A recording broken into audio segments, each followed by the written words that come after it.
Good afternoon. George Cook from Sage, down here at the vaunted Caddisfly of Eugene, Oregon.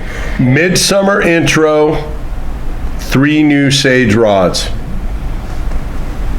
First up on the docket, Troutspay HD featuring kinetic story. These replaced the 1 Troutspay rods with an offering between a 1 weight, which is the one on the table, up through a 4 weight. The 1 weight is really a soft tackle special, and for the Troutspay enthusiast, if you really want to catch fish on a consistent basis, swinging soft tackles is where it's at. As the setting sun enters the river system you're on, be it the Mackenzie or the Yellowstone or parts far away in Argentina, there's going to be great opportunity with these Troutspay rods, particularly these lightweight ones like a 1 or 2 weight, to swing those soft tackles in evening light.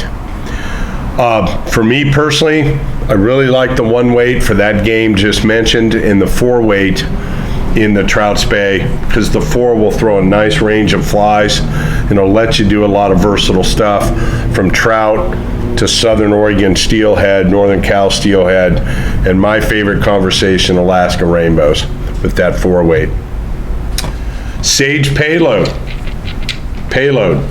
Very interesting series of rods, 6 weight through 11.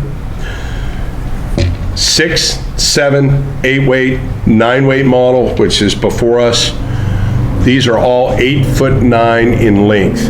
Very interesting length, but strategical in usage, because a lot of the flies that are going to end up on this are streamers, larger bass, pike, muskie. And those flies will cast incredibly efficiently and accurately off that 8'9" length. So say the 6'89" trout streamer rod in the West, smallmouth bass here in Oregon. 7 weight, same prescription, smallmouth, largemouth, trout streamer rod, maybe an Alaska or Kamchatka Russia mouse rod. 8 weight, very nice swath of use, baby tarpon, bass, a myriad mixed bag. The 9 weight, which is probably my favorite because it's going to kind of cut a swath of big game fish, with bass being on one end, pike, smaller end muskie, South American Dorado, as well as peacock bass. As a matter of fact, I'm going to take this 989 to Louisiana, down to Venice, for redfish in the month of December. So for me, that 9 is going to be a real player. It's going to do a lot of stuff. The 10 weight in the Payload goes to 9 feet. Will be an excellent rod for pike, muskie, and other endeavors of that like. I think South America will see it for peacocks and Dorado, and we may see some saltwater duty starting with redfish and maybe even working into Jack Crevalle and others. The 11 weight in the Payload is 9'3", very interesting length. It's going to be a primary a musky rod in freshwater, and then various and sundry saltwater uses, the upper end of baby tarpon and other things along the way.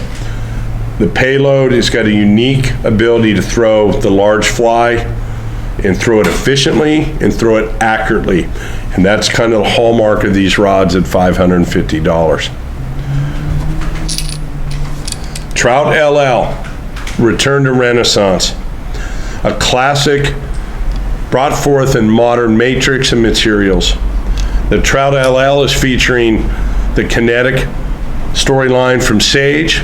So you've got a true modern action rod that is just lovely casting rod. It's going to be a dry fly specialist tool, the trout fisherman's trout rod. 2 different 3 weights, led by the vaunted 389, historical, super famous rod in the Sage history. There's also a short 379. There's a 486, which for me is the dry fly dart. A 490, which is by many accounts the pet favorite. The all-known and expected 590, as well as the 690. 690 I had the pleasure of taking to New Zealand, fishing with Chris Daughters down at Cedar Lodge last February, March. And I'm a big 6-weight fan for New Zealand. I think it's the rod where the 6 is the star. And that rod was a lovely dry fly option, particularly to cast at some of those mid to long range targets, which New Zealand is famous for. Trout LL, new midsummer trout fisherman's trout rod. Cast one today.